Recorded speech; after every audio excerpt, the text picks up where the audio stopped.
Guten Morgen. Ja, guten Morgen, ich höre dich jetzt auch. Cool. Cool. How are you? Wie geht es Ihnen? Ich Thank you, I'm fine. bin hier in Texas. Nice, in Corpus Christi. Nein, mit die Kur. Okay, so introduce Jake from Texas. He is from, say it again, please. The city. It's outside of Corpus Christi on the Nueces River. On the Nueces It's not a city. River. Das ist keine. Ich wohne in keine City, keine Stadt.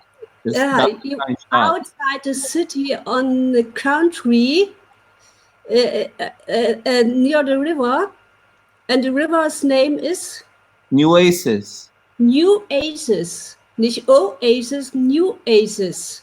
Nueces. And what does it mean, Nueces? Bedeutet bekannt. Bekannt. Okay. Yeah.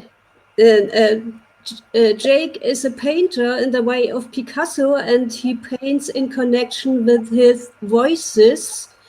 He paints a little bit like Picasso. He isn't Picasso. He plays guitar and bass and doesn't know the strings, the name of the strings, because he's an autodidact. Autodidact. So, and he's currently making a comic book. The name of the comic book is titled Radio Venom. Venom is no special word. Venom? Venom is like it's the poison inside snakes, but it's reference to a comic book character. Ah, the poison inside a snake. It's a reference to a type of alien. Ah, this is a great name. Yeah. Great name, because it's a bit like the Kundalini in India, which is responsible for psychosis. This is a bit in this direction. It's not stupid to take the name Venom. So he's a strong believer in equality. It means balance, or in justice. Justice, and well, yeah, fairness for individuals. I'm against against class authority. Class authority, genau. Against class authority. Against yes, not for. And but he's a fan of environmental. I'm a bit out of order because we have to repeat it, and we were a little bit better in the beginning, the start, when everything was okay. So he's born 1977. I'm born 1966, by the way, in East Germany. What month? Welcher Monat? What month were you born? October. Okay, I was born in early January. Early January. You are Steinbock. How is the name in Latin? Steinbock is... Steinbock. Capricorn. Capricorn, okay. Yes, I'm the Libra. I'm the Libra, you the Capricorn. Ich habe eine Frage. Was man sagt, Dragon. Dragon auf Deutsch, Drachen. Drachen. Ja, Deutsch macht immer so, wie zum Beispiel Squirrel in German ist Eichhörnchen. Is a difficult word for Americans. Eichhörnchen. Eichhörnchen, ja. Und the Dragon ist der Drachen.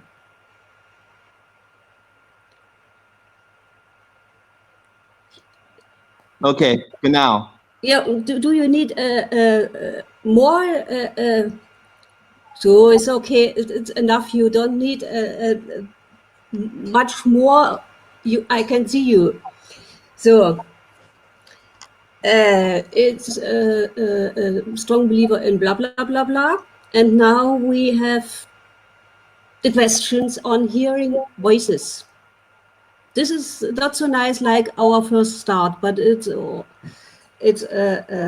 self-fulfilling prophecy. Okay.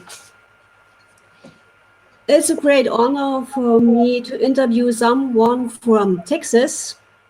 Where do you live in Texas? This question we had already. I'm gonna ask you the second question. 1% of humanity or humankind are hearing voices. Many of them are particularly intelligent,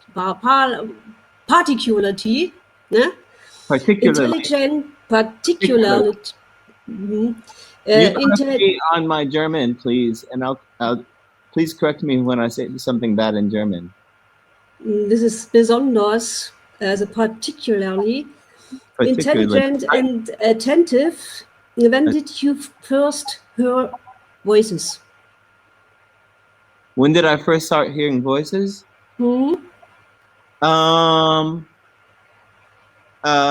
A little in 1996, but I tried, like when I was little, I remember like I should hear voices.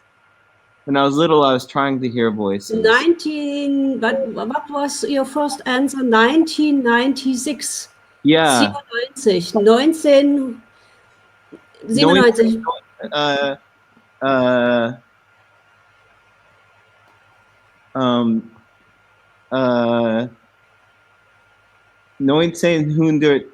Nine.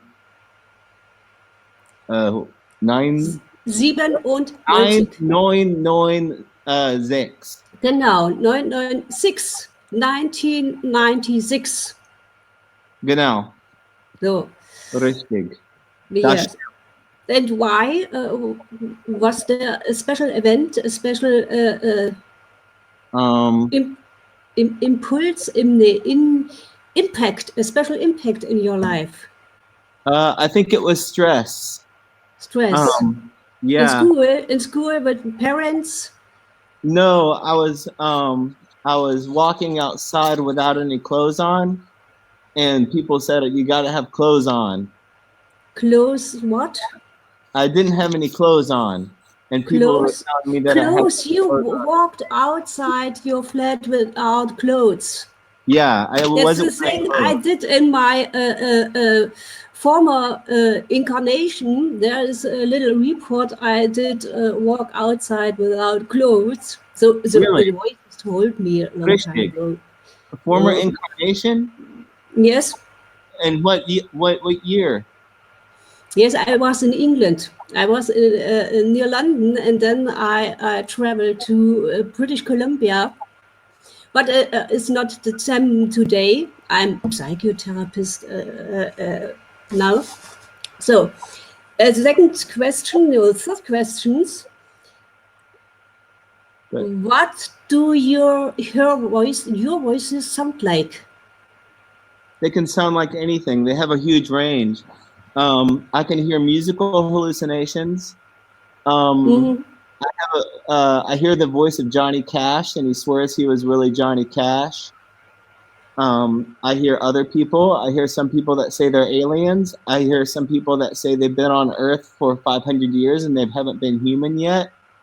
I hear people that used to haunt people, but they don't haunt people anymore.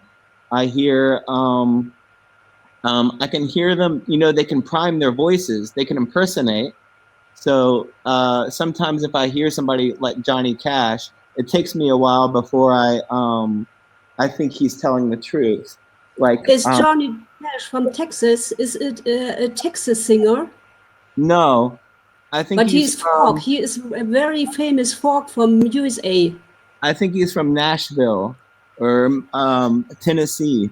But for instance, last night or the other night, I was on the couch and my mom was watching a movie, and there was a little bit of Russian in the movie, and I don't know much Russian. I know more German than how much Russian I know to paint the picture. I don't know any Russian, but a voice was concerned that words were leaking through, because that I could hear too much from the television, like something was wrong. Yes, it was also my experience. Everything is connected with everything. Yeah, but This way a little bit, too much connections around you. Everything has a special meaning. Yeah, I started hearing Russian, and more Russian than I could speak, and they wanted to speak to my mom. Your mom spoke Russian or understood? She was connected with Russian. There was other people around that could translate. There was other spirits that could translate. So I could hear the Russian and then wait a little bit and then hear the English. So I'd hear like da da конечно. Then I would hear like yes, of course. Yes, yeah. Voices are experienced in every language. It's my experience. They can understand every, because it's the word soul in a little. But this voice could take over my body a little bit. Like I noticed it could move my head around, and I'd be like, I didn't mean to do that. And I'd move my head back, and it kept trying to watch the television and watch my mother. And is your mother? Do you live together with your mother? Yeah, she has ALS. You know what that is? It's a disease. Sie kann nicht sprechen und sie kann nicht she can't walk. She can't walk. I know this disease is a very tragic disease. Yeah, but anyways, this person was trying to speak to my mother, and finally they said, "Oh, just ask her some questions in the morning. Think of somebody to ask somebody in the morning." And she had my mom the next day had a whole bunch of questions, and they figured out like that their cousin had seen each other. It was really interesting. But there was something where my mother's cousin yelled at this person this Russian had yelled at my mother's cousin in an elevator in the 1960s, and they figured that out through talking. In the 1960s? Yeah. In an elevator? And what is the association for you with this elevator in the 1960s? What? Nothing. I was just being a medium, trying to get the information across through. I didn't know about it. Elevator is something special. No. David Lynch told us that he had a very great inspiration while meditating. Do you say that in English? And this was an elevator. Being in an elevator for him is one of the most exciting experiences in doing meditation. Oh, yeah? David Lynch said this, yes, in a special movie. And that movie and a documentation someone made in Germany. And he told this story. That's the greatest thing ever been for him, being in an elevator. And with Sanskrit, after Sanskrit mantra, being in an elevator. David Lynch told this. Was sagt man Elevator auf Deutsch? Elevator is the Fahrstuhl. Fahrstuhl. Stuhl, fahren. Stuhl, fahren, Stuhl. Elevator is Fahrstuhl. I know the word so exact because David Lynch said the word. I never forgot the word elevator because he said it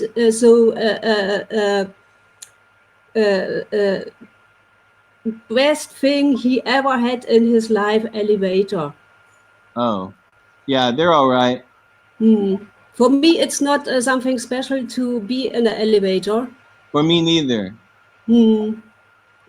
Okay, Jake, next question maybe. Okay. Are you also having visual visions? Yeah, I see. I can usually see who's speaking. Like for example, if they start talking, they'll start projecting themselves and be in a location, like sitting down somewhere, and I'll be able to see them too. And you see yourself in other places you aren't there, but you see yourself there. Is it the media, the TV, and the internet to project you in these different places, or is it controlled room. another medium? No, this is here. That's Okay. immer here. It's immer here. Like wherever my room is, or like wherever I am, I can see other people, and like they'll hang out in my room just like normal In friends. your room. Okay, Yeah. I saw this I'm at a special case when you think something speaks in the media directly with your person, but this is different. But There's you a go woman through. right now, like sitting right here. I don't know if you can see her. She's sitting right there, right Yes. here. This would be where her butt is. But and she just ashed on the computer. She just went like this on the computer, like ashed her cigarette. But and you do not take drugs. Do you take drugs to see such visions, or is it without I take drugs? 100 milligrams of Seroquel to 150 milligrams of Seroquel. That's quintamine fumariate or whatever. It's a mental stabilization drug. It's like a antipsychotic. And I still see, but like, yeah. Okay, and Seroquel helps you to see pictures? No. Seroquel slows it down. Yes, slows it down. And if you don't take the Seroquel, you see more pictures? Yeah. More hallucinations? Yeah. But I don't believe in this. Is this dopamine blocking system? Dopamine, do you know the word? Yeah, it might slow. And I don't believe in dopamine because they gave me so much psychopharmaca, psychotropic drops, but there was no, how is it to say, no reaction in my brain on all this medication. Okay. But you are the case who with the medication helps you. A little bit, yeah. Like yeah, like I can communicate with anybody. Mm-hmm. I can communicate with anybody. Maybe it's a little bit placebo. Placebo? Placebo means you think the medication will help and then it helps. No, because I go on and off. And I know that if I go off the medication for like 2 months, my mind can get more agitated to where it can be more difficult. The hallucinations and the world of hallucinations can become too strong to where yeah, I'll just see too much.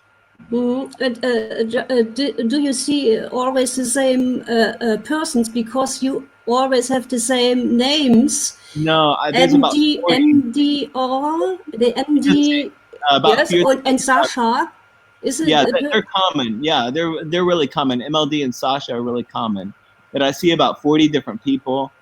But 40, then 40 or 14? Yeah, I see people every day. Like somebody come by. A lot.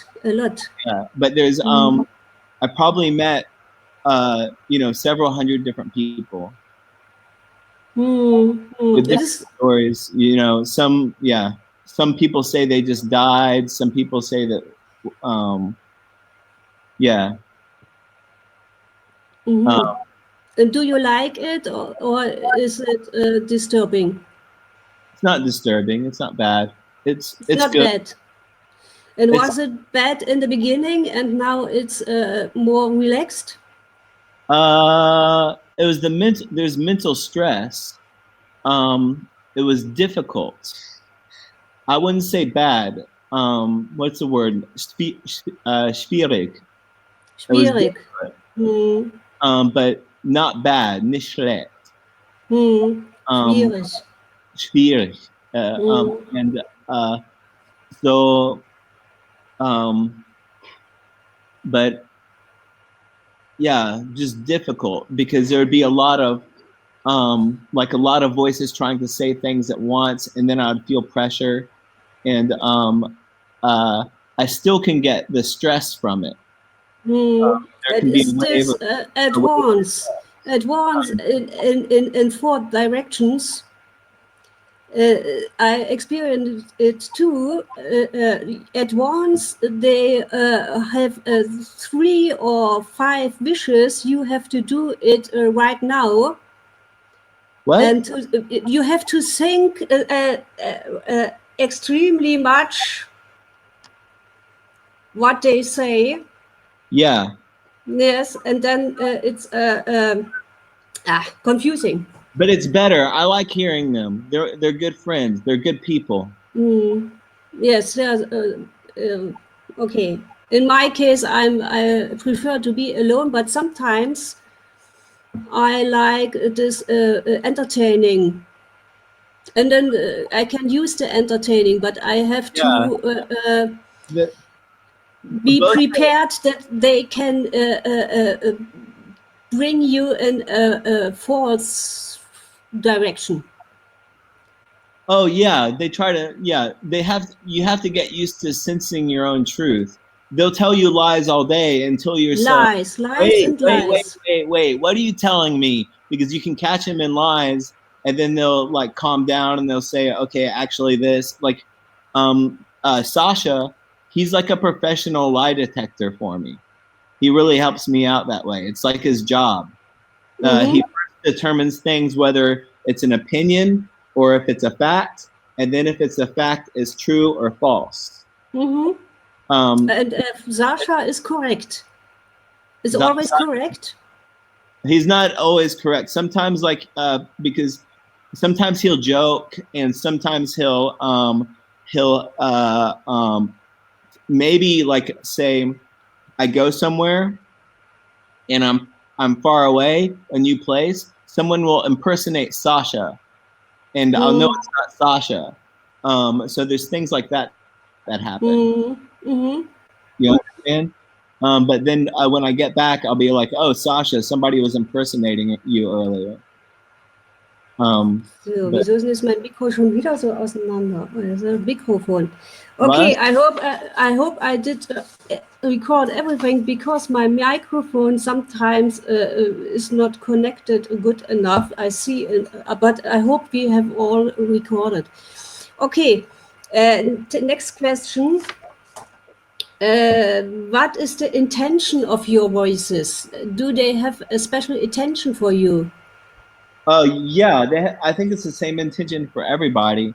There's a few simple things. Like at first, they want people to be more alive, like more awake. And part of that, like, and they have people were like, that's their justification for sometimes for hurting people, but sometimes they go overboard and they can't catch it. Like sometimes there's tragedies with it. But to take you the fear to be alone, they wake you up not to be alone in the world. Einen Moment.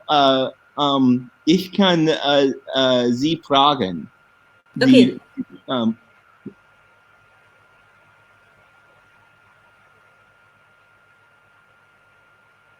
They said green stuff, the environment is a big deal. Green stuff. Environment. This is a Sigal Greenfeld. Green stuff. Because they give you information, they are not for you. Global warming and stuff. Global warming is a big concern. But like what do you think they meant with green? Yeah, now at present, what did they mean with the word green stuff? Well, what do y'all mean with the word green stuff?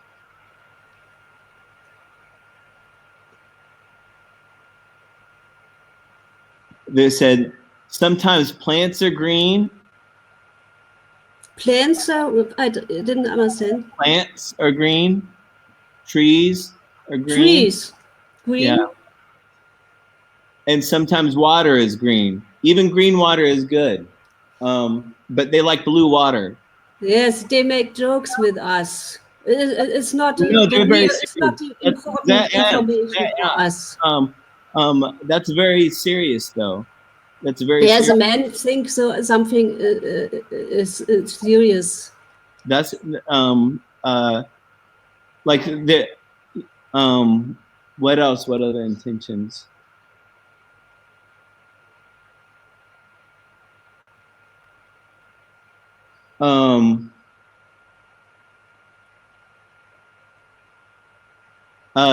Sasha said that like he's more scared that like aliens are gonna come down and really just clean stuff up if we don't get our act together, and they'll be really harsh about it. That's what Sasha's worried about. They clean stuff up. Yeah, just like clean stuff, Because like in a Pulp Fiction like cleaner kind of way. and cleaning is a good process or a bad process? For an alien to come down here and clean up stuff, I think it'd be difficult. Difficult for us humans. Did you ever see an alien? Yes, I've seen aliens. Yeah. And how did they look like? Green and wrinkly, and there was one over here one time showing me exercises, like going like this. Like. Okay. I can it's this a slow move to scare a person. The slow. No, I think that was exercise. He was showing me exercises to do. Yes. But then I've seen another alien in the room that was kind of aggressive. I've seen, but it's not. You know, when they get aggressive, it's not their fault. A lot of times, it's the energy behind them. In the same way. You can't blame somebody that's getting mad. It's their energy behind them. It's not necessarily them that's getting mad. But all of them have different concerns. Like MLD, her main concern, she's worried about if she's reincarnated, that she really is scared that she's going to have she's going to be a conjoined twin with me. You know what conjoined twin is? Conjoined? No, I don't know the word conjoined. Like, a baby is born connected stuck to their head. Siamesischer Zwilling. That's what she's worried about. So they have different worries. Let me think. Some of them are just worried about getting here, and but most of the concerns have to do with the environment, and concerns of like. You know, being vegetarian, driving electric cars, that kind of thing. Turning off the lights, using less electricity. They're always telling me to turn off lights and drive less. I don't drive much.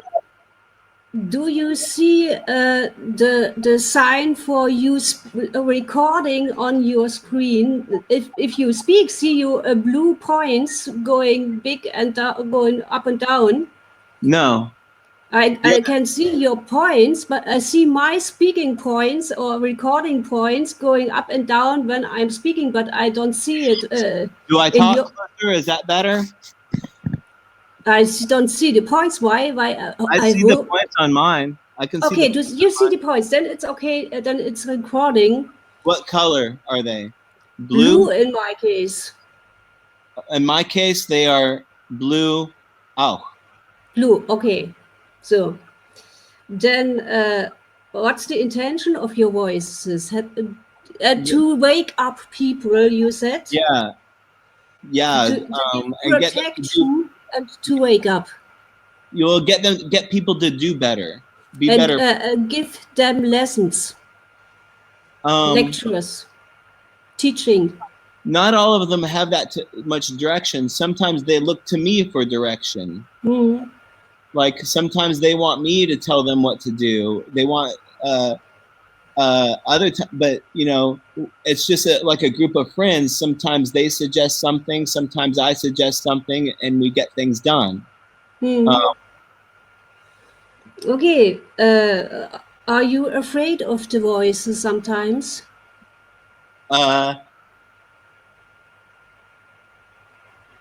No, they've tried. They can be pretty tricky with me, but no, not afraid.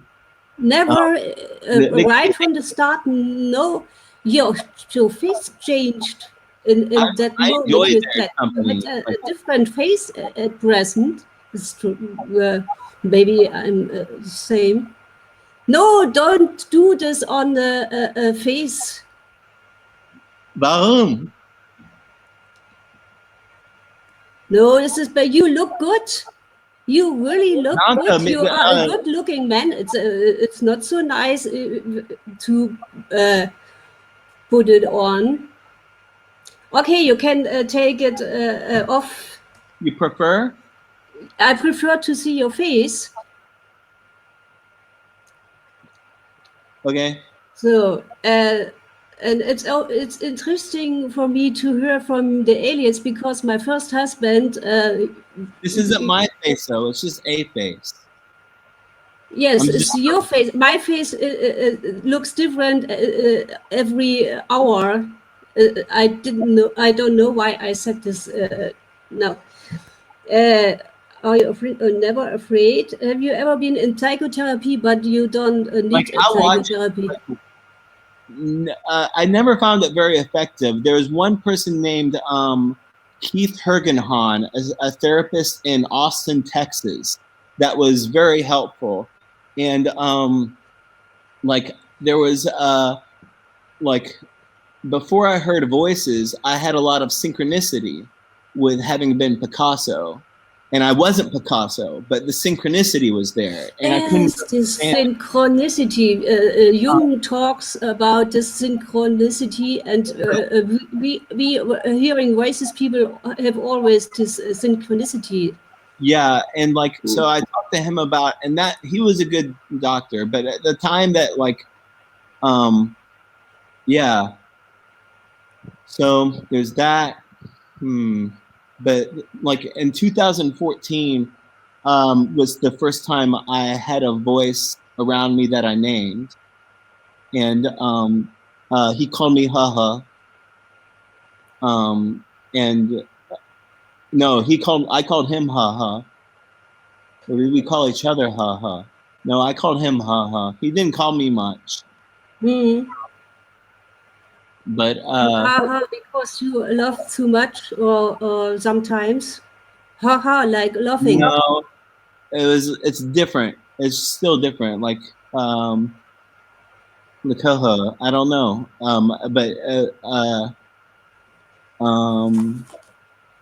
Yeah, and so there's that voice, and that was when I started having musical hallucinations. And, every now and then, other people around me hear my hallucinations and see my hallucinations. That's different. Like most of the time, they like, you know, about 5 times there's been cases where somebody's heard what I heard or seen what I seen.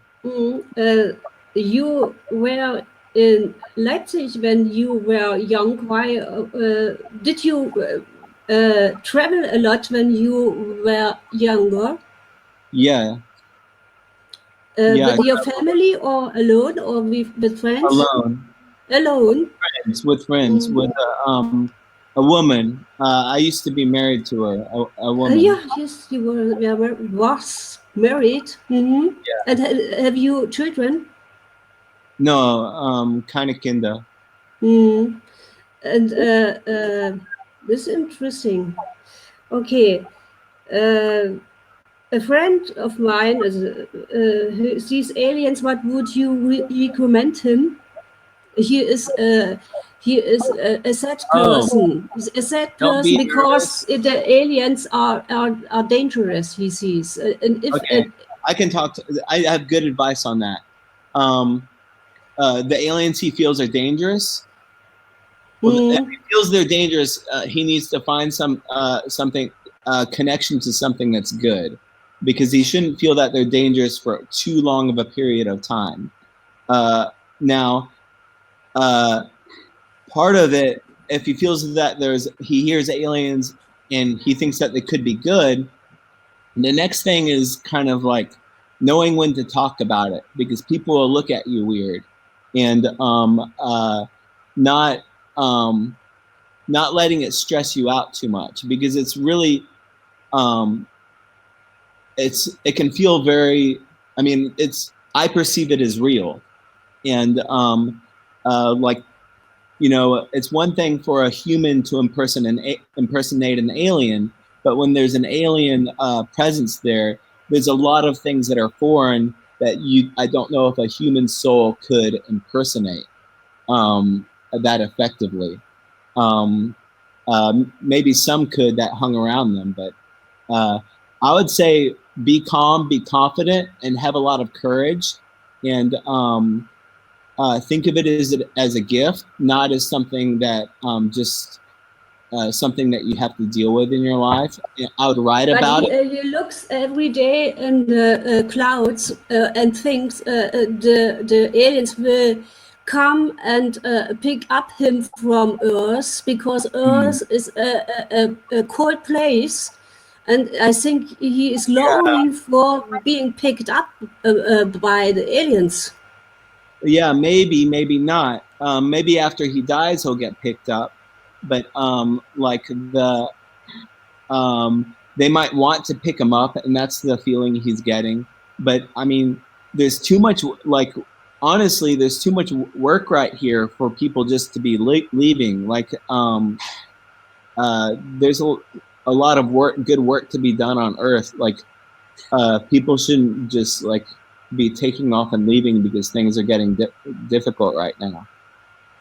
Would you recommend him to communicate with other alien seers in internet? Yeah, sure. Yeah. Yes, you should. I wouldn't mind talking to him about it. I think when I say to him the recommendation, or the recommending comes from someone from Texas, maybe he is believing it and will follow the advice. It's not believing, it's experiencing. And I think that's because when you believe something, it can be true or not true. When you experience something, it's like sense data that you can't deny, and it like paints a picture. So it's like a, you know, it's kind of like if you believe something, believe that the computer, we're using the computer right now. Do you believe in the computer? I guess you can say you do, but it's kind of missing the subject. The computer is just it's like sense data. It's just a huge pile. The computer is a lot of lies or real. You know what I mean? It's the same thing with the computer needs an intention by something greater than the computer is. But for example, but if we talk to aliens, a lot of right now, most people are having communications that are personal. It's not something on like loudspeaker on television. You know, the aliens aren't, God forbid, they're not like, saying, I need to speak to Angela Merkel on the double. I need to speak to Biden or whatever. You know, they speak to poor people with psychosis. Yeah, and like there's there's like certain shows that are better to watch on aliens than others. Some of them make me feel just like, whoa, that's a little bit too much. I don't know if I believe in that. Like a lot of alien TV shows, about 90% of them are really bad. Like, but there's a few good ones. And I'm gonna say 2 shows, like the Basement Office is good on YouTube. Have you seen that? The Basement Office, and the Bob Lazar documentary on Netflix. Both of those are pretty good. But after that, like it gets really iffy on what truth is. But in alien stories, time and time again, when they talk, it's very rare that they open their mouths. Most of the time, they use telepathy, and it's that's a similar process to hearing voices. So like, there's no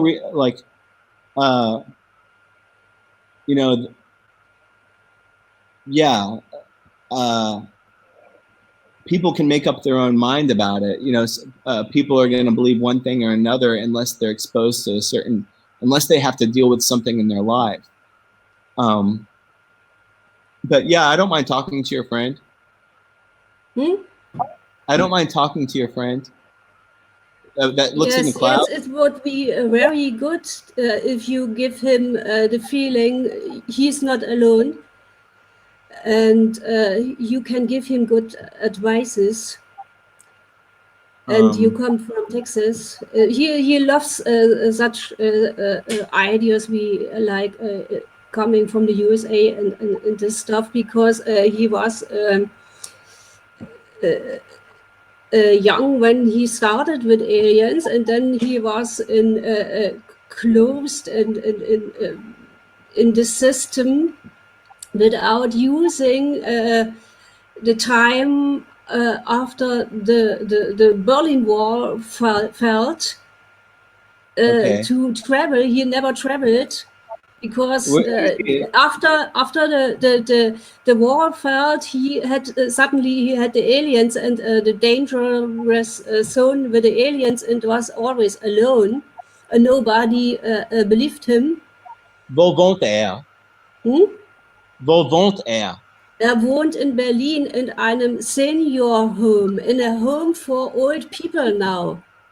Oh. Because his mother brought him there, and I didn't get his address 10 years, and I was there last year together with my son, and visiting him, and saw he's really in a tragic situation, still in a very tragic situation, and photographs the aliens to get picked up by them. Er spricht auf Deutsch oder auf Englisch? I think he speaks English half quite good. English? Oh, but aber mehr Deutsch. Deutsch. Also ist er Deutsch und ich denke, he will speak a little bit English to communicate in a quite good way. Okay, yeah. Me and him. Maybe I think at present he is denying and refusing devices because the aliens can use them to hurt him, harm him. But if he is able to use the communication internet again, it would be nice he would speak with you. Or even wir können schreiben, like with letters. Yes, yes, this would be nice. He was a drummer in a famous band, but then he started to see aliens, and now he's so alone. He was in a band and he started to see aliens? Yeah, and then he started with aliens, and since that time, he has no good friends anymore. There's so many people like that, like Phil Collins, the guy from Blink-182. There's a lot of people that were in bands. Blink-182 too. I didn't know. I know the case of Pink Floyd. This, how was the name? Wait, what? Which one? The one type by with Pink Floyd started to go schizophrenic. The name is now not in my memory. Oh, I don't know. It's the same case like this man I spoke. Yeah. No, I'm lucky that I don't get I don't get paranoid. I typically don't get paranoid like a lot of people. And my delusions are very I can iron out my delusion. If I feel a delusion growing, I can get to the facts pretty quickly to see if it's right or wrong. And then just, some of the stuff, it just kind of will stay with me in terms of like magical thinking, and I won't bring it out into the world again. But it's it's fascinating and I love it. and like I wouldn't trade it. I would much rather hear voices than not. I think it's good. I love hearing voices. It's like when I was a little kid. When I was a little boy, I looked up to Incredible Hulk, and one of the Incredible Hulk things could do, he could see spirits. Mm-hmm. And not that many people knew that. Most people think of him as just being big and strong, but like in green. But he can see spirits, and so I like it. Like when I was a little kid, I wanted to hear voices, and I was as a teenager, I would get a Ouija board. But then when I was 19, I really started hearing and seeing a lot of stuff, and it became too much to me too fast when I was 19. Did you start with drugs, or did it start without drugs? It was natural. Without drugs. I don't even think. I think like I started, seeing in May. Like I may have like drunk some alcohol. Like I didn't smoke marijuana. I rarely drank alcohol. Maybe 1 or 2 drinks a month, but it was very natural. Until I got all the drugs in me from the doctor, and then it was too much, and I had to seesaw. I took too many drugs, then not enough drugs, and then different points in my life, I reached like different balances. But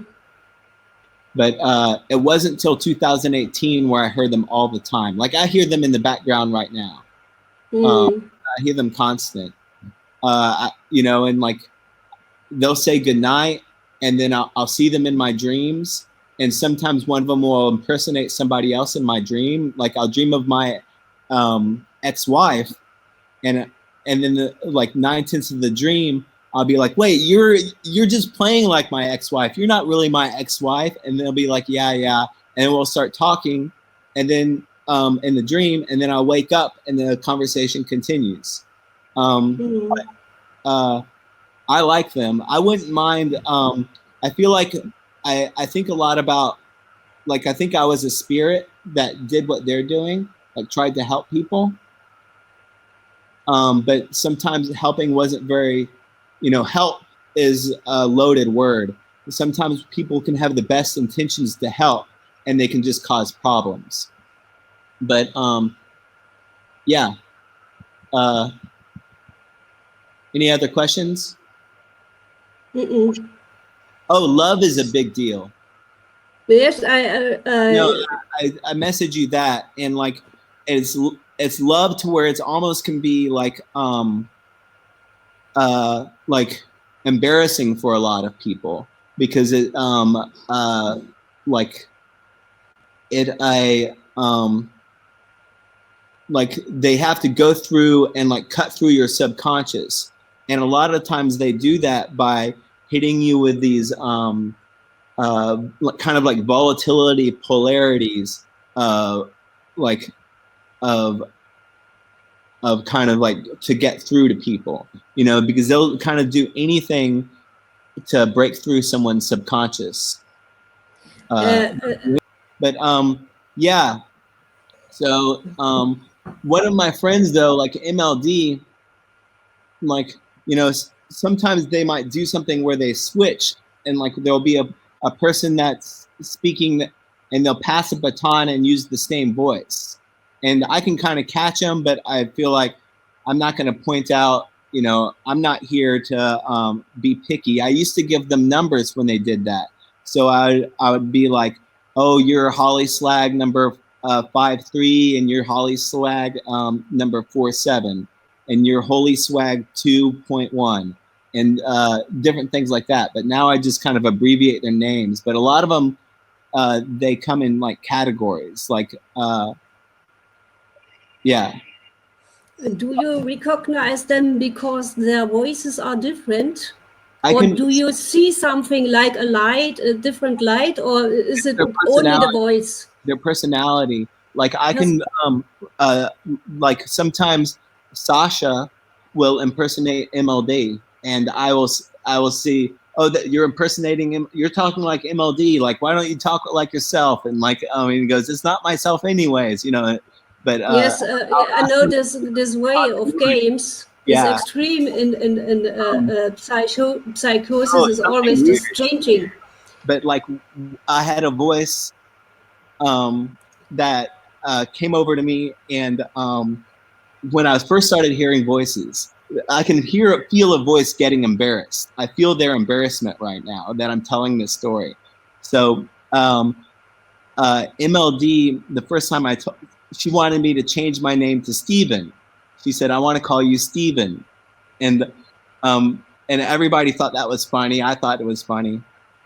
And years later, like AN1 is another voice. She has a very lively personality, really lively. She's the most alien of all my friends. And I was I was looking at my nephew, and nobody's ever called me Steven before. I never told that story to anyone. And then I was looking at my nephew, and he looked over and he goes, "Hi, Steven," and he looked like the voice. It was like the voice was speaking through him, and he started running around the house for about 30 minutes, going, "Hi, Steven, hi, Steven, hi, Steven, hi, Steven," and it was like one voice was making fun of another voice by, they play these games with each other where they kind of make fun of each other. So there's a lot telepathy, a lot with the voices, and the people you meet is gang stalking. Is known as gang stalking if they include in their expressions people you meet. Yeah. Do you know the word gang stalking? Oh no, targeted individual gang stalking. Maybe if that's what they use as the word prime. Yes. The prime thing. They have a specific word that they use around me. I didn't know that there was a real word for it, but Germans have words for everything. So I would, but like, yes, English words for everything. No, there's not as many English words. Like we don't like. Yes, gang stalking is only English. Really? It's not existing in Germany. Oh well, then I stand corrected. I'll look it up afterwards. But let me see. Gang, gang. Yeah, like a group. Group and stalking. Like Fußgang. Yes, go behind a person and disturb a person. Oh. And follow wherever the person goes. They used to do that. They used to do that a lot. But like there would be slowly things wherever. My English is really bad today. It is embarrassing for me. I say every and I mean ever. Wherever you go and not wherever you go. My English today is really bad. Yeah, but when like in New York, when I was voice hearing in New York, they would be everywhere, and like I would go up on this is gang stalking. Stand up on a building. I'd be at the top of a building, and I'd see them from all the other buildings, and like some of them would start pointing at me from the other buildings and waving, like these spirits that are standing on other buildings, and things like that. And New York is everywhere, and it really slowed things down, because if I wanted to get on the train and go to Union Square and come back, I would talk to a lot of voices, like maybe 30 or 40 voices just in that time period. And they all want to say something else to me. They all want, me to make a promise to them about something or whatever. And like, yeah, but I enjoy it more than I don't enjoy it. It's just, I think when you first start hearing voices when you're young, it can there's not a lot of good resources. And there's a lot of stigma in culture, and everybody in the family gets scared.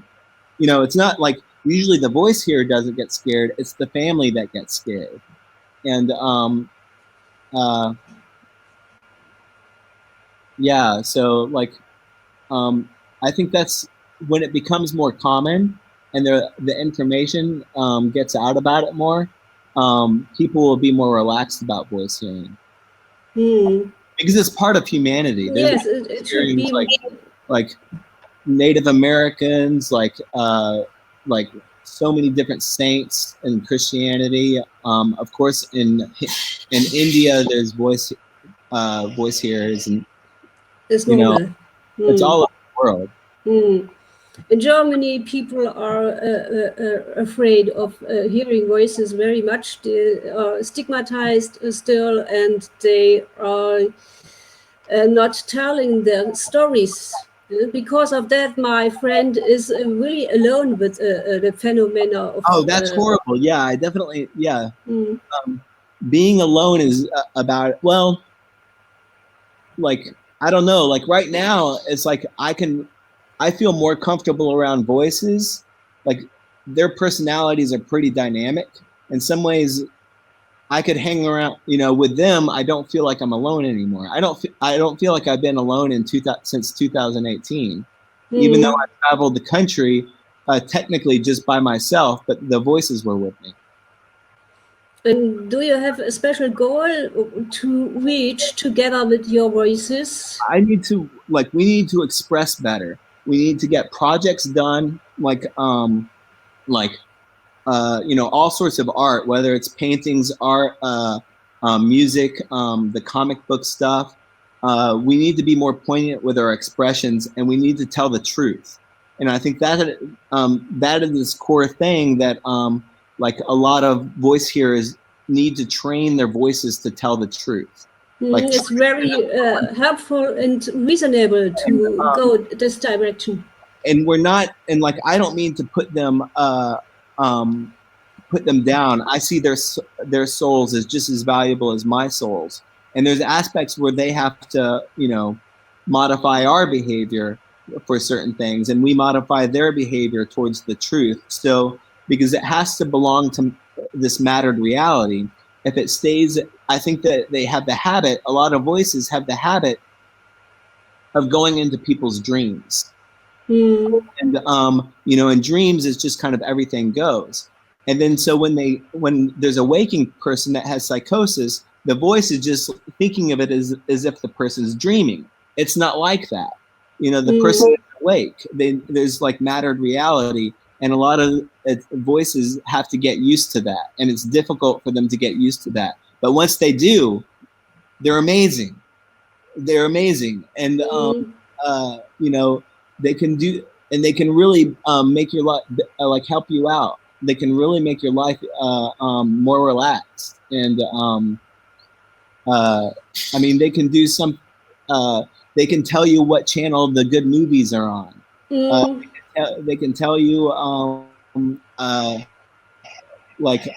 sorts of things that you wouldn't have known. It's artificial intelligence in this way. Artificial intelligence to connect things, to tell you facts.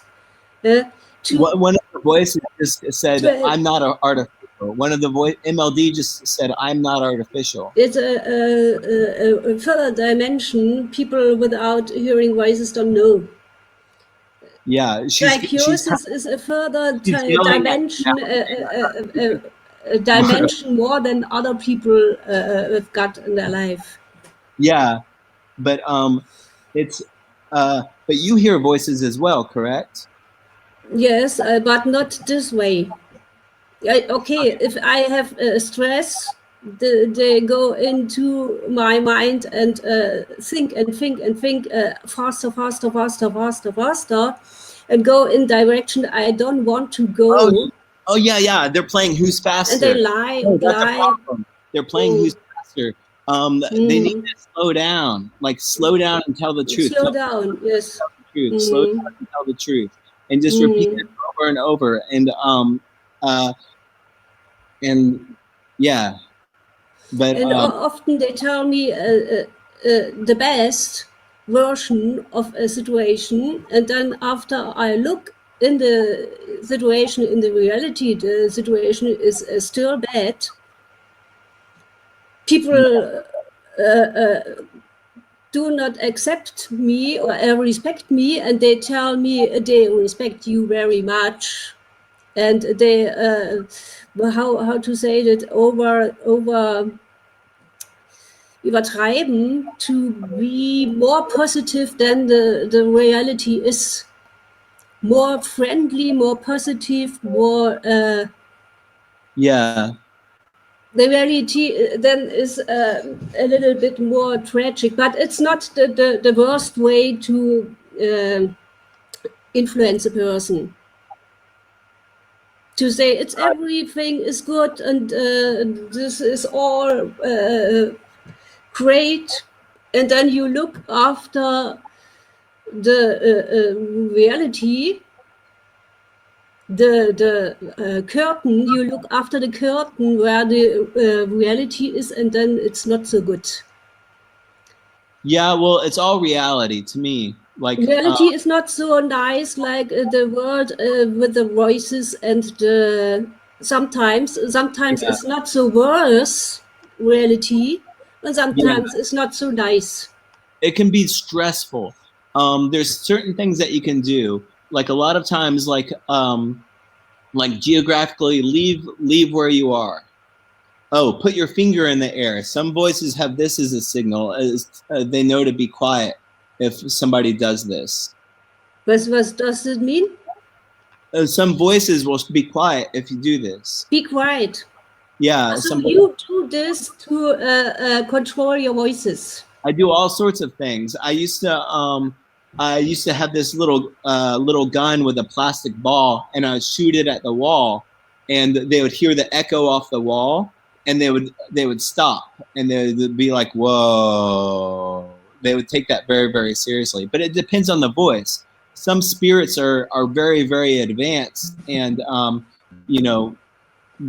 they can come in and teach you stuff. They teach you much. Yeah, they lie and say this is absolutely worse or is absolutely great. And after these two versions, they teach you things. Yeah, well, between these two versions is the teaching. In my case, it is this way. Yeah, too worse or too good, and between these two worse and too good is the lesson between this. Too good for what? Like there's almost like two ends. Like too good for the people mentality. And sometimes people have no good mentality. Sometimes they are really boring and bad and have a lot of envy and a lot of mobbing and all this and stupidness and simplicity and what else. They tell me this person is understanding, has a great way to understand, has complex thinking, complexity. Is more honest. This is it's difficult to explain your voices when they have special ways to teach someone and to disturb someone. Yeah, like there's certain, they'll tag stuff. Like for example, a voice might tag one thing and tag another thing in your room, and if you get used to it, you can kind of feel their presence or remember that they tagged one thing and another thing. And so, like if it's a friend, you want that. If the voice is a friend, you want to leave that thing in the room. But if it's something that they tagged where you don't want in the room, simply take it out of the room and throw it away. And that voice will, when it comes back, it'll be a little bit different. It might not even be the same voice. There's a lot of small things like that. Yes, I had never an experience with objects. Oh, really? I see them like they can touch objects in weird ways. Like told about aliens, so levitation. Yeah, I haven't experienced levitation, but or let them disappear. Let object disappear. That's for me. That's called like I was see that. I want to show you. There was a voice. See that couch right there? Yes, I see. there was a voice over there, and she picked up my shoes off the ground. I looked, how is she doing that? How does she have that in her hands? Like, how is like this possible? And she threw my shoes, and there's some stairs over there. She threw my shoes kind of in the stairwell, and Yes. I never saw those shoes again. Ah, But then it's disappeared forever. It disappeared forever, and I was like, "Why'd you throw my shoes away?" And it messed me up because I couldn't find. It was at the time it was the only pair of shoes I had, and I had to borrow a pair of shoes to go buy a pair of shoes. And Did then you laugh? Did you laugh about it, or I couldn't laugh about it because it was kind of like the attitude on her face. It's scaring. It's scaring. If it was funny. It was fun. It wasn't. But then, like in my closet, I had a pair of shoes that appeared, and I've asked everybody in the house, where did these shoes come from? And they fit me just fine. And like yeah, there's yeah, it was. I don't know how much y'all want to say. For me to say, yeah, they want me to say like there's like, but like I hear voices that are like, for example, like I'll hear people that are from Russia that haven't been to the United States except after they died. I can hear people that are from Russia, but they came here, they died in the United States, and I can hear Black people that died in the United States a long time ago, like with slavery. And then there's Native Americans. I can't hear them. And a lot of times there's these, I can hear the, like foreign languages in the background and then people translating them in the foreground. But yeah, usually the Native American groups and the African American groups work better in the United States than, and at least that I've seen, like when those groups work together. But I think that was a gift from them, the Native Americans, the shoes, my new shoes. It was a gift for the Native Americans. They told you this. I think they gave it to me. Like, I know how crazy that sounds, but like I live a life where like I'll be looking at a pencil and the pencil will disappear, and I'll be like, I can't tell anybody that. You know, it's just like, yes, you can tell anybody that, and this is the problem of Germans who are seeing aliens. Yeah. They often tell us an object disappeared, and we say no, it can't be. And then they give up and say nobody is believing me, and I can't. Oh. Can you hold on one moment? I have a book that I want to bring. Yeah.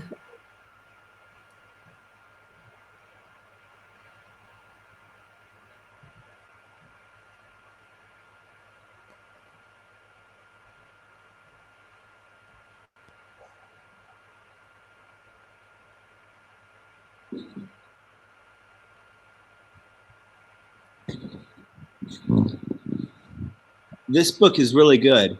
For somebody, and I think most Germans would like this book. Because, who's the author? Who's the author? Dr. Teresa M. Kelly. Kelly. Yeah. And the first 3 chapters are 3 or 4 chapters are great. The rest of the book is awful. But the first 3 chapters, she outlines the scientific process of these events. Outline is highlights. You see highlight? Highlighting is the same word like out. Also, it's not so important. But anyways, continue. There'll be like she describes the process of like quantum entanglement and like non-local communication, like quantum processes are explained in this book. So a lot of times a smart person needs something like you know, it's one thing hearing voices, another thing seeing weird things, but then when you have something like this too that fits it together and says how it could be possible. But the book is only good till like about this part. About this, yeah. The book's not good all the way. It gets kind of hokey. Her name is Kelly, Doctor. Doctor, Hmm? I'll spell her name. Theresa. Her middle initial is There, Dr. there, Teresa. Teresa Yeah. Kelly. And then Kelly with one E. Kelly. Okay, Dr. Teresa Kelly. Yeah, Okay. but she has a lot of stuff, and you know, the parapsychologists have a difficult job because they don't experience a lot, and so they have to filter through all this stuff. So some parts are good, some parts are bad, but it's better than nothing. Way better than nothing. Yes, thank you. Yeah, and that's something that like, so if somebody hears voices and they experience weird things in reality, and they're talking to somebody that has a PhD in quantum mechanics or something, you can bridge that conversation if you know that book. You can like it can start to make sense. Yes, I will give it to. If it is published in German, I would give it to my friend. Yeah. Yes, but I think maybe it's not published in German. Yeah.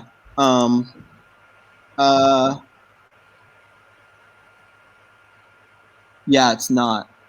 Yeah, then I give him the advice and the words you said. You might contact her and ask if there's a good book in German because yeah, I can understand how Germany would be difficult because, you know, Germany is kind of the heart of psychoanalysis. Yes, it's a scientific oriented. And you know, science and hearing voices don't really go hand in hand. No. There's a lot of contradictions. Quantum physics goes hand in hand with hearing voices. Closer. It's better. It's not better. It's not all, but more dimensions, physics, string physics. Yeah.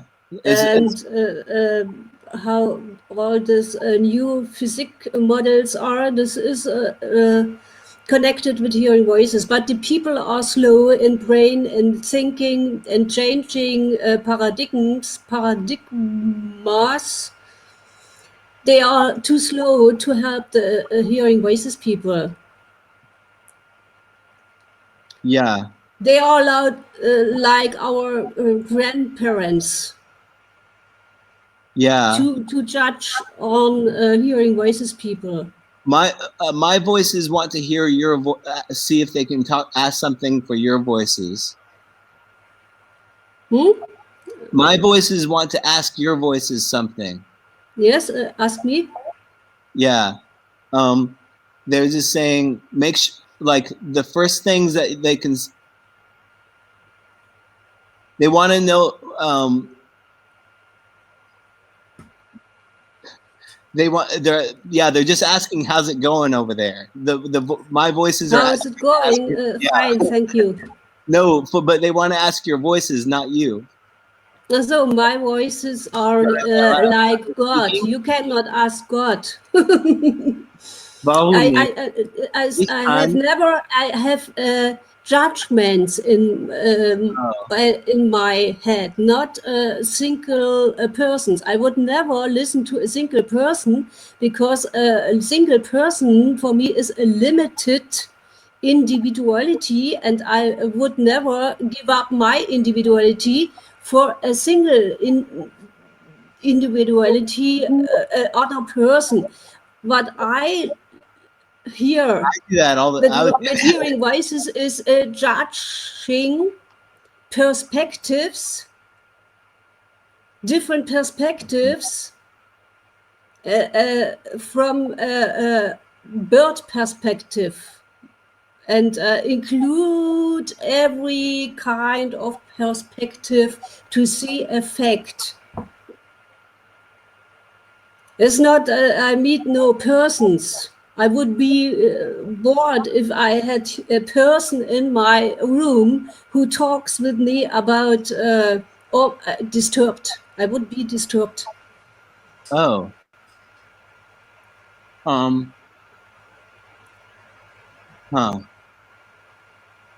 I wonder. Yeah.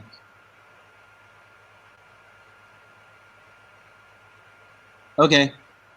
Is the answer for your voices what my voices are? Well, they hear you at the same time that I'm talking. So when Yes. you're talking to me, you're also talking to them. Yes, I know it. And you talk to Like she just my like voices would be able to see how English words today. I have a problem with English words to observe you in every little detail. okay. Well, just have that as your job. You, If you if don't have to if worry about your voices today. You can just worry about my voices. mm, But it's because it's a part of the soul of the world and what the soul of the cosmos. MLD is just right over. She just said that she's really happy that she doesn't disturb me, but she used to disturb me. She used to really disturb me. But a turning point was reading books together. And when Mm, I started reading books out loud when I was hearing voices, and mm, they would want me to say, "Oh, read that part over, read that part over." It was like being around a bunch of little kids, and not. And I wasn't reading something like this to them. I was reading fiction, like fantasy fiction or whatever, and they really liked. That was when I really bonded with them, when they started coming to me and like where we had something to do, and like where if they were yelling or something in the other room, I'd start reading and they would just quiet down and like just almost like crawl on my bed like little kids and listen to me read mm. out loud. Sasha said it was like hypnotizing. Yes, it's like hypnotizing. Yeah, this is When he was hypnosis. Is you see things they are not there. You hear words they are not there. They hypnotize you. I'm never hypnotized. You yeah, are but hypnotized by your voices, and that's the reason why you and see persons. It's maybe I hypnotize them too, no. back and I, forth. I wouldn't say that this way, but it's a connection. Okay, it's a connection. It's a back and forth and Um, including it all. yeah, it's really because once you got like, we're all into humans are always into the like causation and like, how did we get here? How do we understand this? And a lot of that is because we're kind of in the methodology of science, but the voices don't work to that so much. They'll find certain things that work for them and come back, but they're more interested in some faster progress where they don't have to necessarily know what's going on. Hmm. For me, it's an atmosphere of how to say it in English. Mushroom. What is mushroom atmosphere? Mushroom is different from atmosphere. Cloud. For me, it's an atmosphere, and I would say you imagine a big computer, and in this big computer, which is the soul of the world or or Yeah. soul of a planet system, and in this big computer, every person is a little computer, and this all these computers are working together. And there are Das ist zu einfach für mich. yes, it's I'm not able to explain it a bit more detailed because the English words are not present I at the understand. moment. Uh, It's not. It's too simple. Okay, in this little explained form, it's too simple. But there are some dimensions more to explain, yeah. and processes, and then you can understand what happens. One just said I kept putting my hand in front of her face and asked me to move my hand. I was going like this and going like that, and she said that she was trying to get in on the conversation, and I kept putting my hand in front of her face. And But your voices are very body orientated. Yeah, we're like, I mean, we're like, I told them, like, find me in my next life. Like, if I die and I see what it's like on the other side, if they're not there and nothing's there, I don't know what I'm going to do. Or if I just, you know, if I'm like a computer and if I just shut down, I won't know it. But if they're there and, you know, the soul is real, I want to incarnate as fast as possible.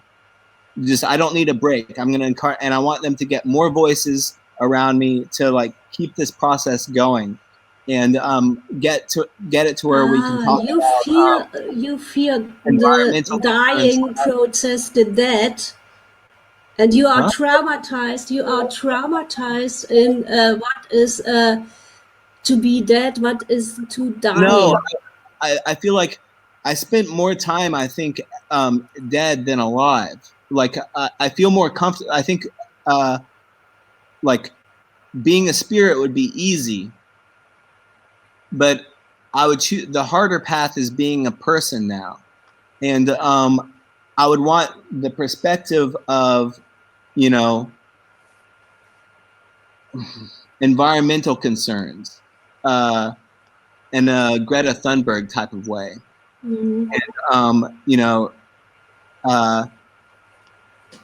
like those are my main concerns more so than anything. And I think they're the voices, after they, not some of them were there from the beginning with that, but then some others, after they, you know, some of them didn't understand what matter was, some of them didn't understand what time was, and they would use words but not know what they meant. And They, it's huh some are so incomplete that they don't understand what the time is. a lot of them don't understand what time is. A lot of them, they get really scared and they run away from. Like, there's Like kids who didn't like, learn enough. they're not like like spirits can just come out of almost anything. A spirit can come out of the wall socket and just be born, and like, it might not be able to speak, but it's like this essence that's alive that comes out of the electrical socket. And just like anything with chi has a life force to it. And sometimes, you know, it's like a cloud, and sometimes it has form. But like Sasha spends a lot of time kind of training these things, almost like they're Pokemon. And he says, like, he does all this stuff to get to where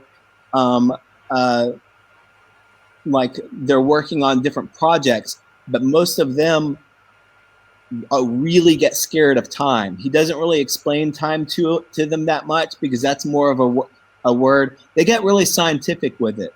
Like Sasha knows a lot about Chomsky and linguistics and internal language and external language, and he tries to match, like, to who he's talking to, their internal and external language.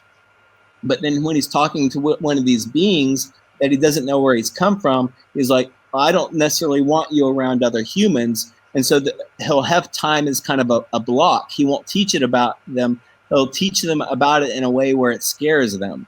And so there's different ways that, like, how he handles his world.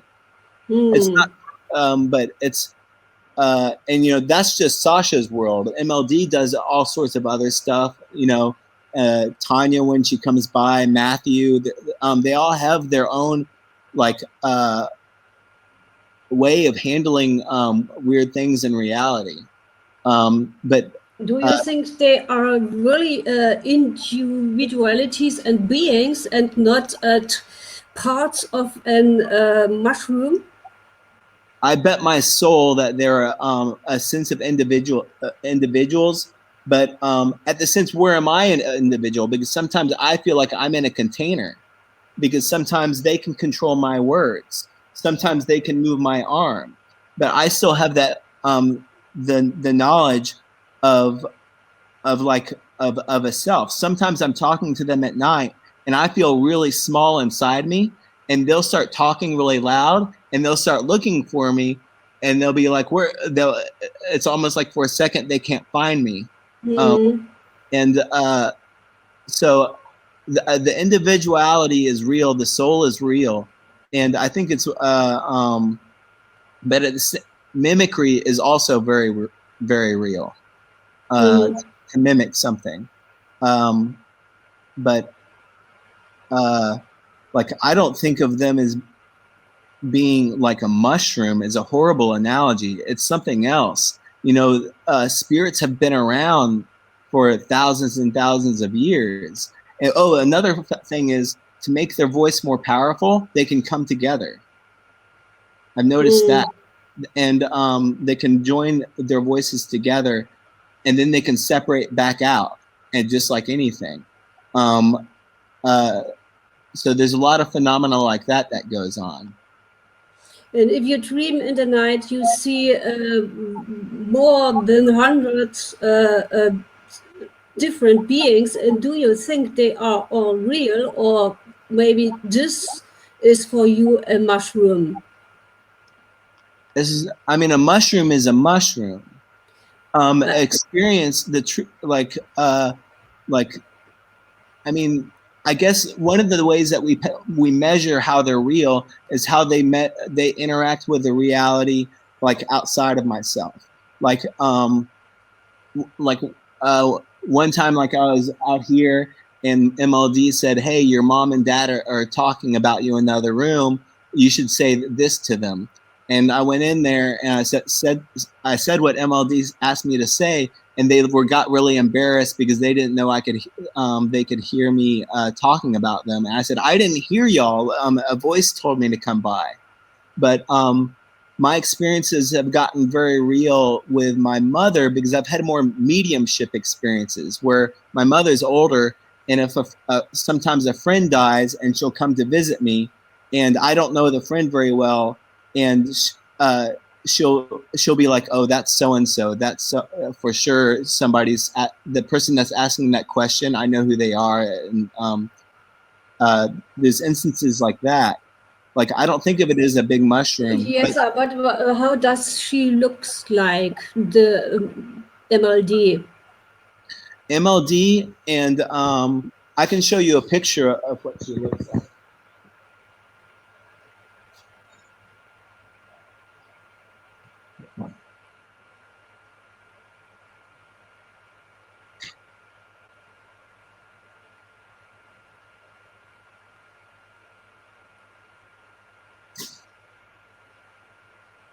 Now, MLD and MLD, Angie, and Ganeshi, and Monica all look very similar. My friend told me he is married with an alien. He's married with an alien, told my friend, me. Yeah. When I met him, or asked him last time, "Are you married with one of these women?" Or no, like, I mean, she doesn't for me or anything. She doesn't. Your woman is one of the, or are they all your women? It's a pretty bad. All of them women. Well, actually, MLD, sometimes she thinks that she might be a trans man if she comes to Earth. Like she thinks that sometimes she thinks she's more male than female. But like Angie is very female. MLD is less feminine. Ganeshi is more feminine. Ganeshi 5 is less feminine than all of them. But they all look like that. But I think you really experienced them since a long time. But I see other ones too that don't look like that. Like Sasha looks something completely different, and Tanya looks something completely different. But it's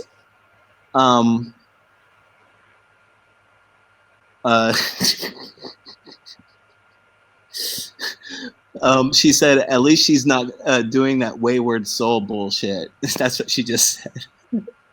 But no, she's not. She doesn't make a very good wife if she were married. Like, no, we're not married. But like, I love her. Like, we have a really strong relationship. You can't describe it like a marriage because a marriage is between two people in a body. Like, I would consider her a lover for sure. And where is she when she is not with you? Where is she then? She's, I don't know. She could be with somebody else. She could. Yes, and she. Huh? Would she talk about it where she was? If she wanted to kind of bug me, she might. Like occasionally, like she said one of her kinks is to like flirt. Like there'll be a guy that's keeping their voice down, but around me, and she'll start flirting with the guy, this other spirit that I don't know very well. That so far? And like and like she knows it's pissing me off, but she thinks it's funny and stuff like that. Only to influence you and not to influence him. No, everybody's into like raising everybody's energies. Like it's not just the humans that need to get on the right course. It's the voices too. It's the spirits too. They're not just concerned about me. She's concerned about all the other beings around. Yes. No. And do you really think she's interested in the other persons, or only when she wants to play? I think sometimes she could be yeah, she told me that she's polyamorous, and I didn't really know what that meant that well until her. But but it's also like she's Tori Amos. There's a wish you maybe have. What is that? Is it your wish to meet Tori Amos? No. Do you love Tori Amos, her music? No, not at all. And she said to you she is Tori Amos?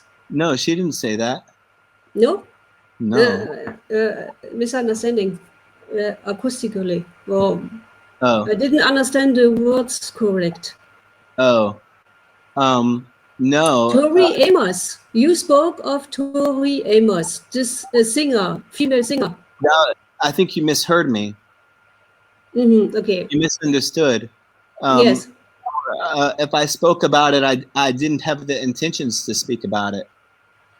But yeah, oh no, I said polyamorous. Ah, so poly, and this is not a woman, or right. Is it a name? Is it a name, or is it? It's a type of dealing with relationships. All spirits are kind of like polyamorous and all kind of like by gender. They have multiple lovers. All of them, because it's not like that they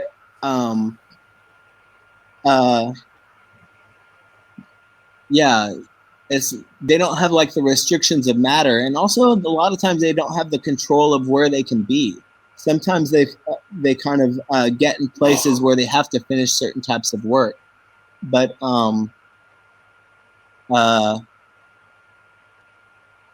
yeah, like I can't really. This is an interesting fact. Like I don't really masturbate like a normal person because I can't, because there's spirits always there. And is it your mother in your room with you at present, or is it someone else? No, this person behind you. No, well, it's the spirits. The who is that making that noise? That's my brother.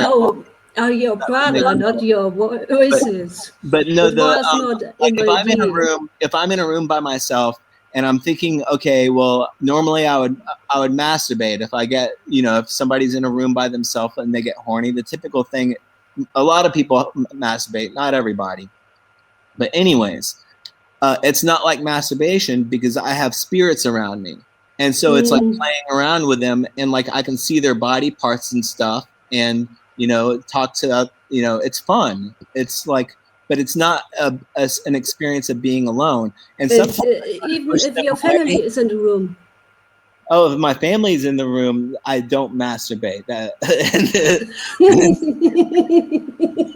Of course not. I don't know. What y'all? Germany the same?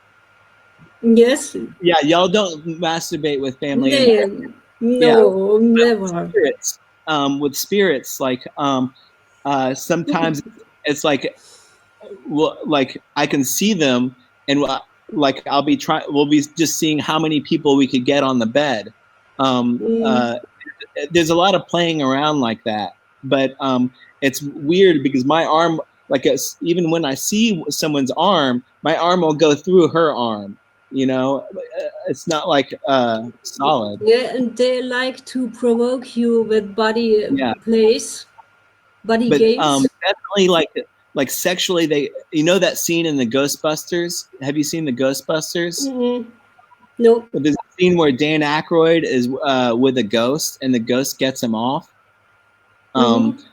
There, it's stuff like that happens where they can definitely get me off, like where it's just like the spirit kind of takes over. They're kind, but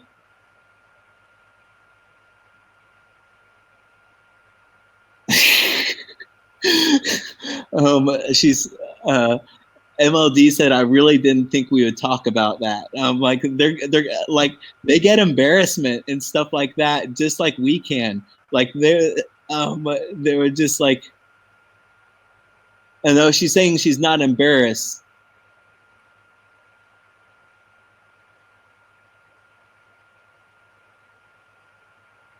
They're okay with it. I think they're cool with me saying this, but yeah. But there's some spirits that are like, there's one spirit, and like I only see her like once every 2 months, and she comes by, and it's only when I'm and it's only for sexual stuff, and then she leaves, and I never see her again, and I'm just like.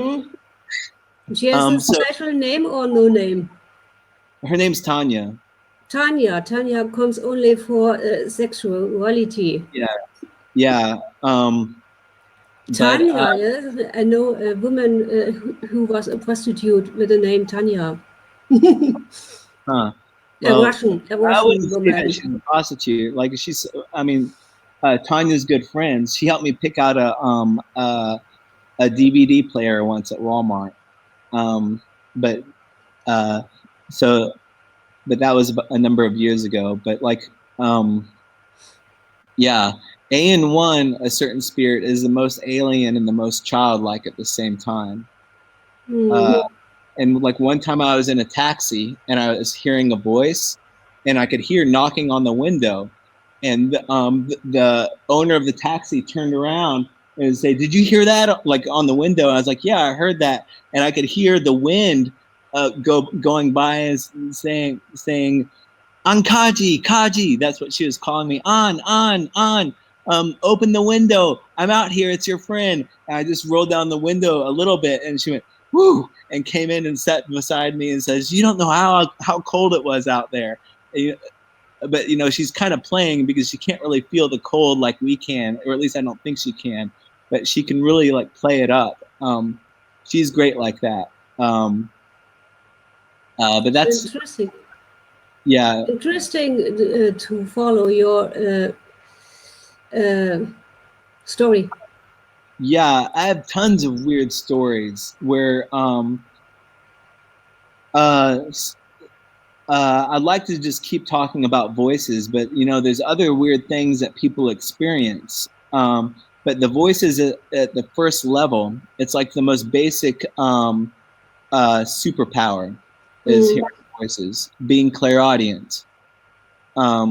And I think of it as a skill. Like, you listen, like you meditate and you listen more, and you can get better at it. And like, you can discern the truth. You can start telling when, because, for years they just messed with me. For years, like MLD, like, or Angie, when she was, when I started hearing her, she would pretend that she was in a call center in Chicago. And she goes, "Hi, I'm in Chicago. This is a telepathy call center. How may I help you?" And so I would really think that she was in Chicago. But this was on the phone with a handy? No, she pretended to be on. She pretended she's on the handy, on the telephone. Yeah, at a on the And you saw her with the telephone, or you didn't see her? only in my mind's eye one time, but like there's another time where like another voice came and got her to stop playing with that. Like they were setting things up, and in a dream there's like a lot of fear sequences going in. But it didn't bother me, but it was bothering other spirits, and other spirits were leaving. And I saw Angie for a split second, and she said, "No one's ever gotten me to take off my headphones before." Or she said, "It's the first time that I've never seen somebody take off their headphones before." And she took off her headphones and left. And so they can learn too. It's not like, I think the danger of hearing voices is the situations like Annalisa Michael. Do you know the story of her? German woman in the 1950s. Stigmatized with Jesus and Messiah psychosis. Yeah. Messiah hearing voice. This is tragic. Yeah. But it's a common thing. Like, it's very common for them to put the Messiah complex onto people that hear voices. That's common. And God complex. A lot of I have a friend that lives 40 minutes away, and she went through the Messiah complex stuff about 4 years ago, and she was saying like how strange it was because it felt so real then, and now it feels like kind of far away. But it's like the voices wanted her to feel that. But it's like I think a lot of voices are religious and spiritual, and who knows, they could like there is times in our world where like prophets did help people, but I don't know if those times are gone or what. But the religion and spirituality can still give people, even people if they live the life of being atheists, in the afterlife, it can give them religion can give them some structure. Yes, structure. For a new structure, for a process to go through and to found a new system for yourself. Yeah. I don't know, like Thomas, he has a religious psychosis. Thomas Murphy, do you know him from The Voice Hearer? No. The Voice Hearer with Eric, the group. Yeah, I know the group, but I haven't met Thomas Murphy. Oh, maybe a little bit, yeah. With the children and the Jesus. Yeah, I like his stuff. I like his postings. Yes, he is very intelligent, but he is very confused too. Well, I would never confuse, he might have more insight than all of us. I don't think we should judge people like that. Yes, he is. He says he is. How's the word? It's mentally compartment. He loses his conscience, and they take his body. He loses his conscience, and he has to do what to say and to behave what they want to do. Yeah. And after it, he comes back and is his own person again, but did strange things. Yeah. Why he had no conscience, and they took his conscience, and he says I think his experiences are so atypical that to call him confused, I think, is almost like borderline on insult. Because I think if any of us would experience what he experienced, we would be in the same situation. But it's just like there's parts of reality that only a few people get to be witness of. And I'm really certain of that. That's not I don't think I'm going out on a limb saying that. I don't think I'm being wacky saying that. But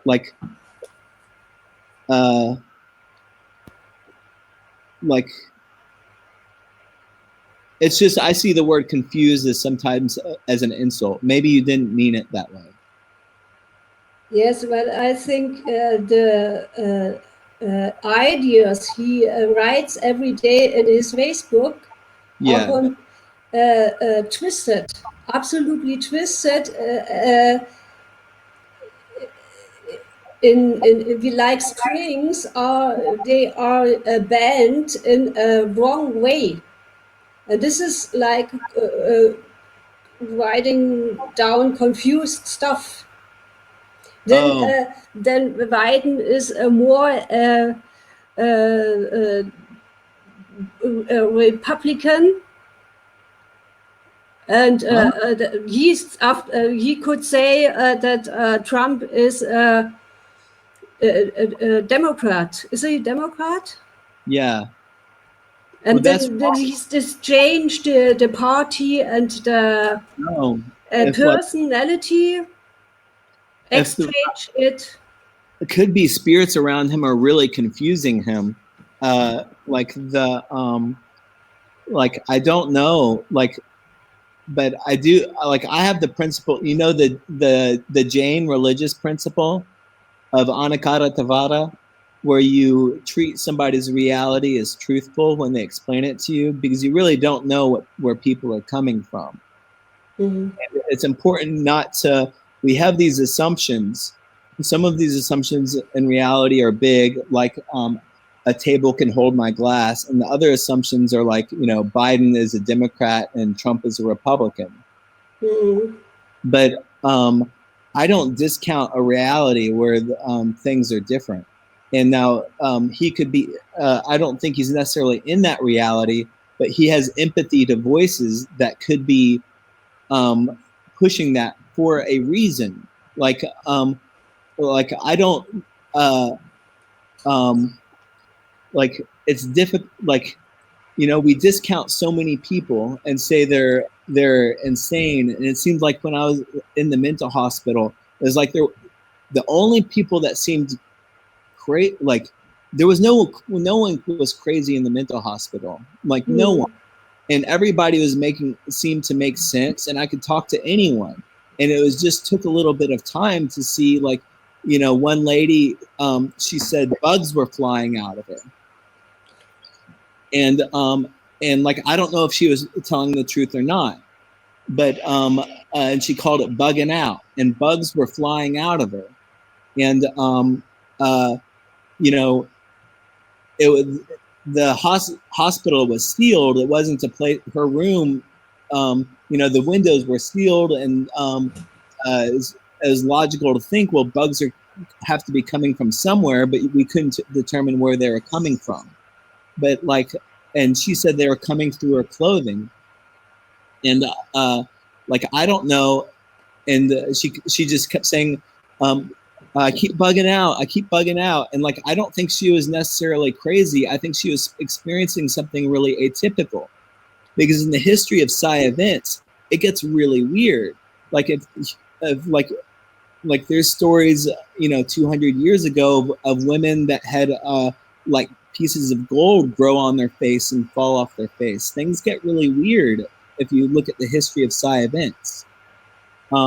So I wouldn't rush to judgment of anybody being wrong. Is correct. It's okay. But that's just. I wouldn't do that too. But I think I would not wish my son lives this way, and that's the reason I say what is confused and what not. Yeah, but the confusion is the bad part. The stress and the pain that you can have, that's the bad part. The confusion is okay. The confusion is okay, but some rules in the world are true, I think. Even what communication means, or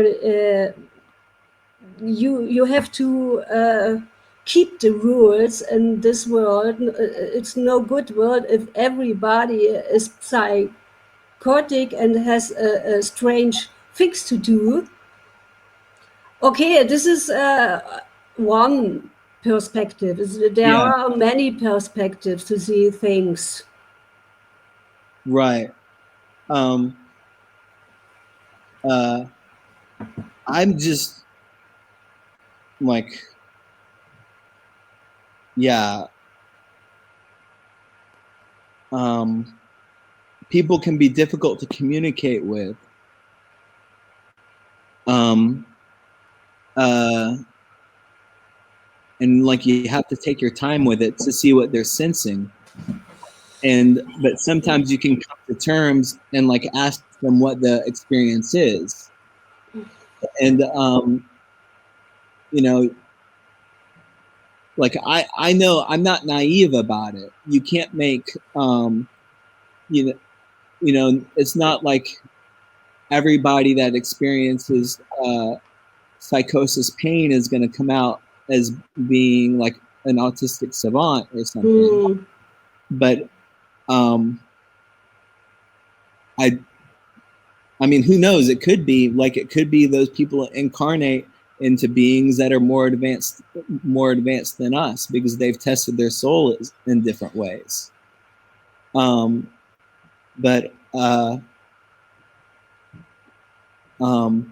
you know, there's so much like pressure to exist a certain way in society, to just be in society and have a job and make money and take care of yourself. Is a huge accomplishment if somebody does that without any friends, like off on their own.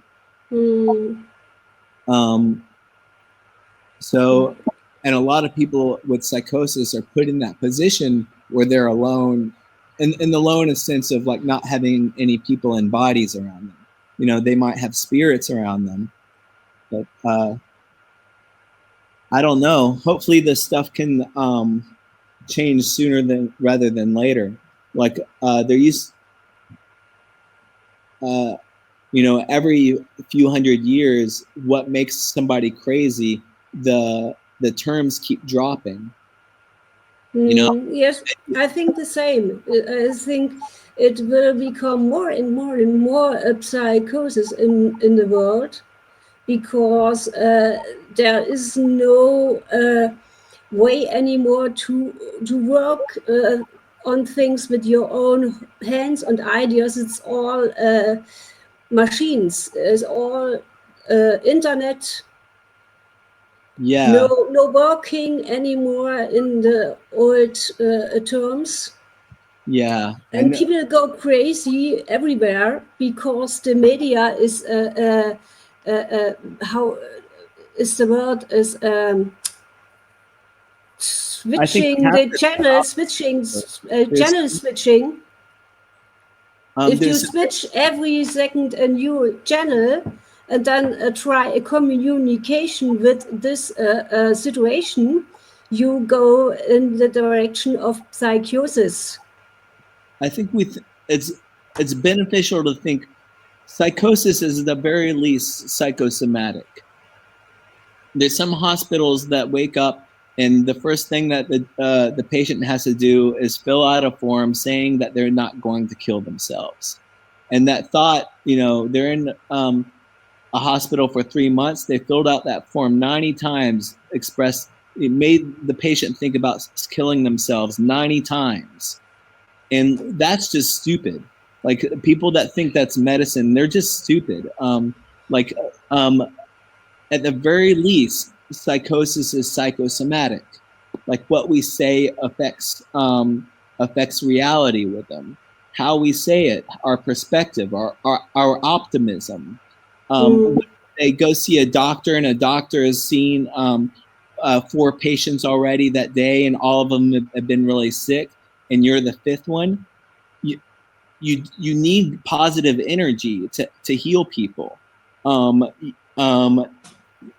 It's not necessarily just pills and algorithms. You need to smile, look people in the eye and smile at them. People need their hand held. People need to put their foot on a branch and try to climb a tree. There's like things like that heal people. Like acting like a child can heal you. like being in a state of neoteny. And so all those, like, there's things that we disregard that science disregards. Like, I don't know, my stepfather is a physician, and he's put people in the mental hospital all of his life. But with me, like, he does think like there's something like real with like a spirit world, and like kind of like the Native American sense of the word. And like, I don't think that like science is going to move ahead with psychosis and solve the problems. It's not a sick gallbladder. It's not the same as a kidney or a broken ankle. We're going to have to look at it a different way to solve these problems. And it's going to, yeah, that's what I think, at least. Yes, you see it very clearly. I see it same way, that psychosis is necessary if the connections between people are killed by internet and this all, to get love, to get concerned spirits, and all these normal things who was used to be a relationship. Yeah, MLD said modern stuff has problems. That's like no shit. She just said that. Those are her words. And like the, you know, they hate, for instance, when I draw, they hate me drawing on the computer. Like, there's these drawing tablets you can get, and they freak out if I start looking on the internet to buy one. They freak out. So I keep drawing on a piece of paper and scanning it in for the comic book I'm making. They're much more in tune to like nature and doing. They hate the computer. Sometimes they just like some of them get pissed off every time I open the computer. They just really don't like it. But like, there's certain things that I do. Like, I don't have a phone, so I compromise some. Like, I have a computer that's not on all the time, and I don't have a phone. Why? Huh?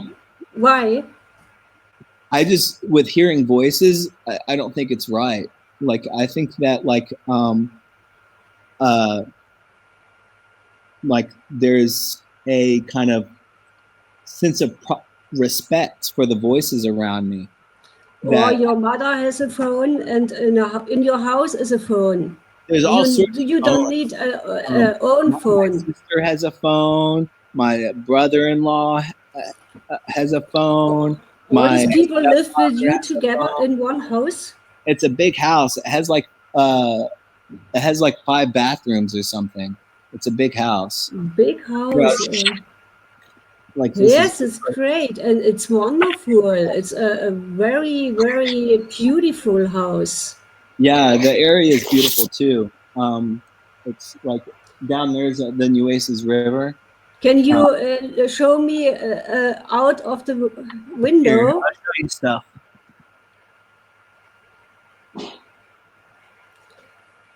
Oh, it's beautiful. Here, I want to show you some other stuff too. Like, here's some Indian. These are peace pipes. Oh. And these are shoes. Look at this. These are little baby moccasins. But this is so beautiful, your house, like in a movie. That's the dog. Like the best place a movie can take. And so beautiful, the garden, the landscape. Oh, no, it's damaged.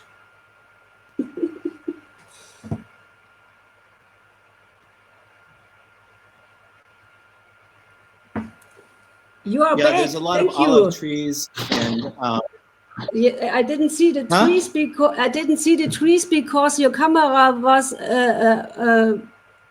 stopped. Okay, so your children from your brother?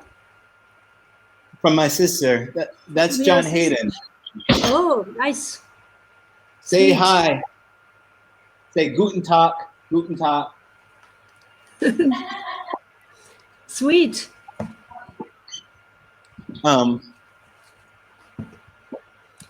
But So beautiful. do you have okay light here? Okay, I'm laying down for now. Like it's gonna be like, so it'll be like a psychologist. And you can Yes. be asking me questions. This is so beautiful where you live. And you feel well with all your relatives in the house. You have no secrets with your relatives. I don't have secrets. I love them all. My stepfather yells a little bit more than most people would want, but we all know that. They're all great. We help each other out. Sometimes, like, I might do something where I'll yell at my nephew, then Margie says I yelled at him too much. So there is some like tension points. I mean, every family has arguments and stuff, but we get along pretty well. Yeah. And what I've been living here since June. Since June? Yeah. This year? Yeah. Like last year? I was in Michigan before. And before that I was in New York. In New York, yes. I saw your atelier in Brooklyn. I saw a picture in your Facebook. Oh, yeah. This is also nice and so big and so beautiful. And you have advantage with this house and this good family. Most psychotics have no good family relationships. They are alone, maybe homeless. Many I'm lucky. hearing voices people. You are lucky and you feel well, but it's an exception, I would say. That's not an exception, but it's one. There was a brief moment. The time that I was homeless, it was just for a week. I was homeless for a week in New York, and it was when my and I had locked my ID and my credit card and my keys in my apartment, and I couldn't get a hold of anybody, and I didn't have a phone either. So I was homeless for a week, but it wasn't that bad. It was kind of freeing actually, but it was just for a week. But I know a lot of people would say like that hear voices. They have that for a huge part of their life. They struggle that for like. They drink and smoke all the day, and the body is near the death all the time, and then hearing voices, and then the brain is damaged is very different to your case. But you can help people around the world if you tell your story, do your art. It's a good way to live with voices. I have to help people more efficiently than that, though. Something about the way that I help people must be more effective for me to be satiated with the path that I'm on. And I think the voices would agree with that too. Like there's something like we need to be reaching more people, and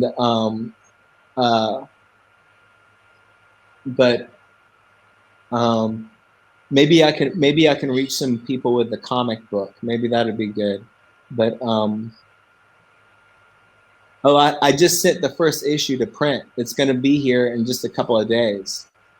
So I'm happy about that. And it's going to be monthly. I'm going to have one coming out every month.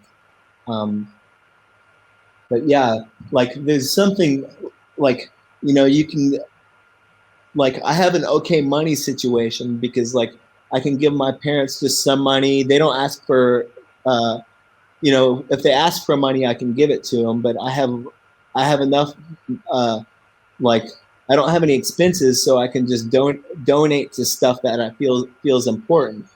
And it's weird with donating money, how it becomes like a skill and a talent in donating the right way. Like, I really think that if you give if you just give money across the board, you know, sometimes money doesn't do any good, but sometimes you can feel like intuitive. Like in 2019, I gave a lot of money to hospitals to rebuild stuff. And I'm really thankful I did that because it was before the coronavirus hit. And so I got lucky with that. But I don't have like, I have a very lucky situation for a voice here. A very lucky situation. So much so that if I feel like if I talk about it frankly, I might be, it'll feel like bragging almost. But it's not like I've, you know, just been relaxing all my life though. I was a cattle rancher for like 20 years. And it was when that I started becoming more aware that that was bad for the environment. I stopped doing that. Now, what ranger? What kind of ranger? how do you say it? You don't really have a word for it, probably. There's a certain type of person that works with cows, kua. Kühe, okay. Oh, we have a word, yes. But on like big like pieces of land, like the size of Manhattan. And I took all the cattle off of that, so I make less money, but all it's growing up in nature. The trees are growing up there now. But so like I feel like I'm in a lucky situation where I can like caretake that, and you know, that's helping the environment. Since there's no, you know, the cattle themselves are pretty bad for the environment. I don't know if you know that. I understand, yes. Okay. But yeah, so that's that.